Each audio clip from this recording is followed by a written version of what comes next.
So good morning, everyone. So today I'll be presenting on the topic region-specific arbitrators and international arbitration. So I would like to start with an imaginary hypothetical scenario. Imagine there's a small renewable energy company in Kenya and they enter into a contract with another foreign investor on some other small project. So, uh, okay.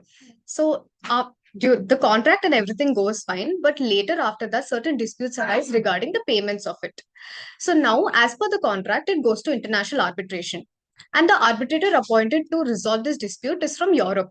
So this European arbitrator has never worked in East Africa and he has no idea about the regional trade practices there. He's very unfamiliar with it. So what happens here is the Kenyan company would have to spend a lot of cost and time in explaining its own local laws and business practices to this European arbitrator.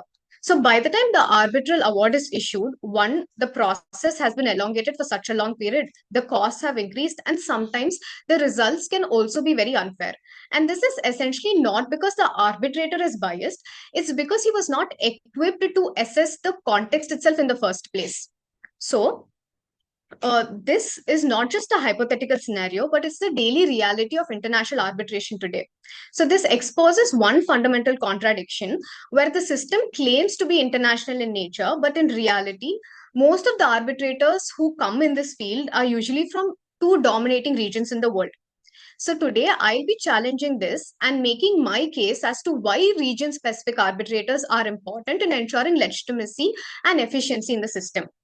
So, firstly, I would like to talk about the problem of geographic concentration.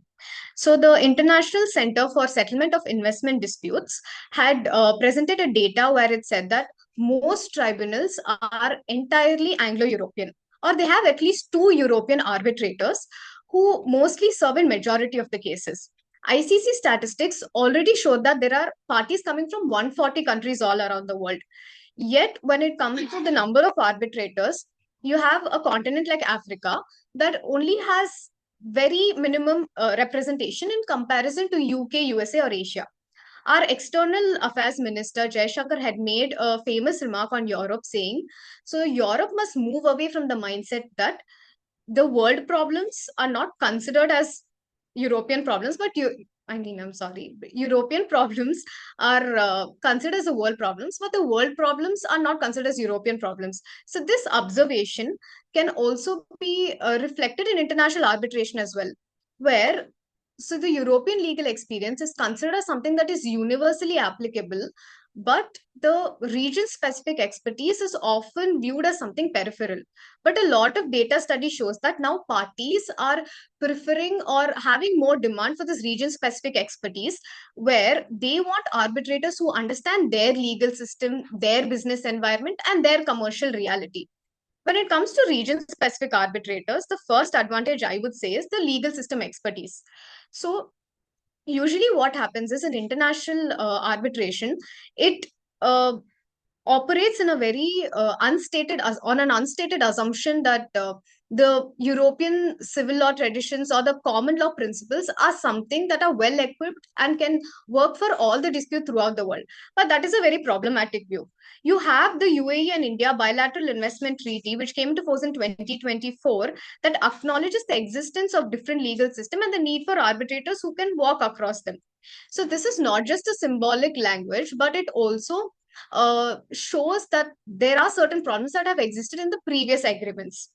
So another small example I would give is that so in Gulf countries mostly, where most commercial transactions are codified or are based on Sharia principles, there are certain terminologies like riba or garar, which means interest or excessive uncertainty.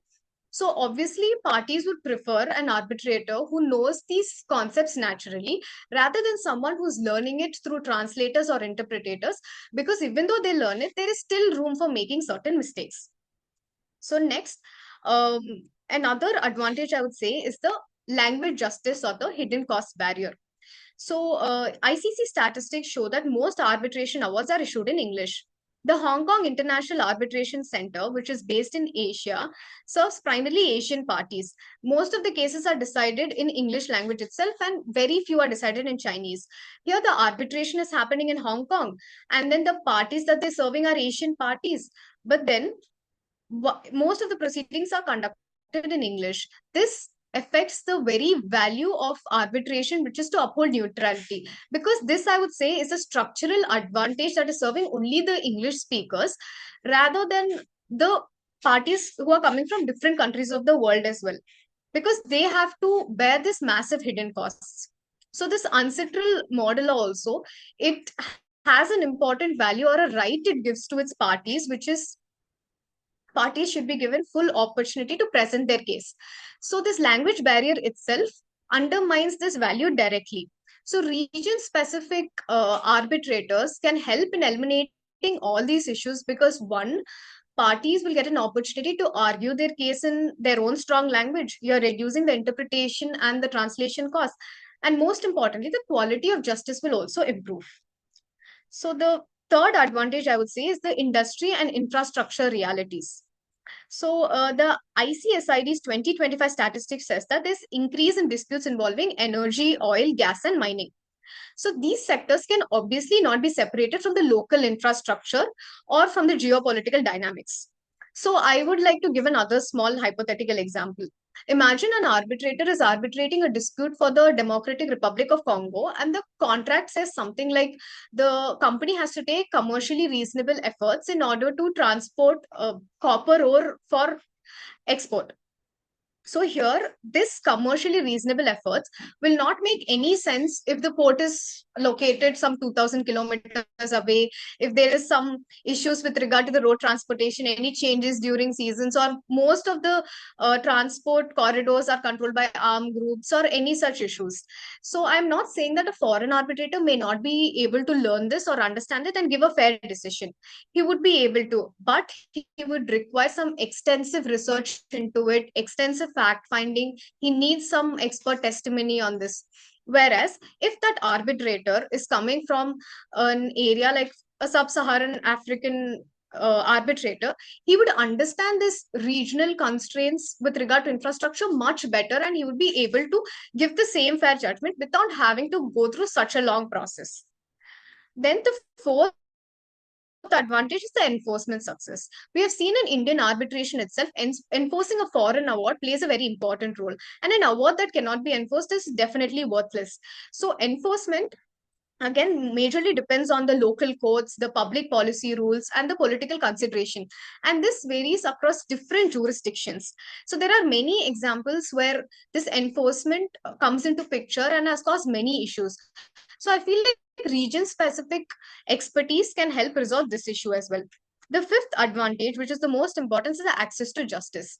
So the World Bank estimates that small and medium sized businesses in developing countries face a financial gap exceeding this amount, and women owned businesses also face greater constraints. So these businesses are essentially driven, they drive employment and economic growth for these areas.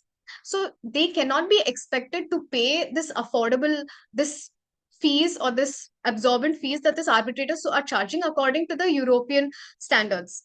So I feel like the parties do have a discretion to choose their own arbitrators. Yes, but then the options for them to choose itself is very less, because region specific arbitrators are not very prominent, or at least they don't come from majority of the countries. The representation is not equal. But another encouraging factor here would be that the growth is seen. I have mentioned multiple examples as to many statistics that are already claiming that there is growth in this, and people are preferring this region specific expertise more than the foreign arbitrators. Now, parties want arbitrators to understand their legal system and their commercial reality. So, in conclusion, I would like to say that according to me, international arbitration is based on three important foundations. One is neutrality, one is access to justice, and efficiency.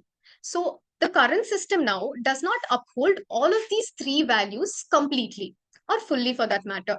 So, true neutrality only comes, or true efficiency only comes when the arbitrator can understand the legal systems and the cultural context or the economic realities of both the parties, and not just one party or the West, and decide accordingly. And access to justice also will only come into picture if the arbitrator can conduct the proceedings understanding the ground realities of the parties, and not just going with the elite domination of the West. So I feel like region specific arbitration can be one such step in improving international arbitration as a whole.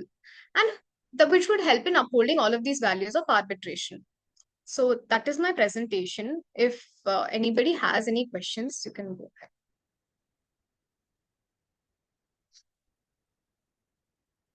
No one has any questions. Can I ask? Yes, you can. You said that international arbitration. Yeah. We need development of region-specific arbitration. Yes. To actually give the disputes out of their regions. Mm. Then what is your opinion on expert arbitrators in a particular field, in a particular region, advocating that matter which is of international nature? For example, there's an oil gas business. Okay. But we know that the Gulf countries persons are good in oil and gas. What is your perspective on a dispute between an Australian company and a Russian company?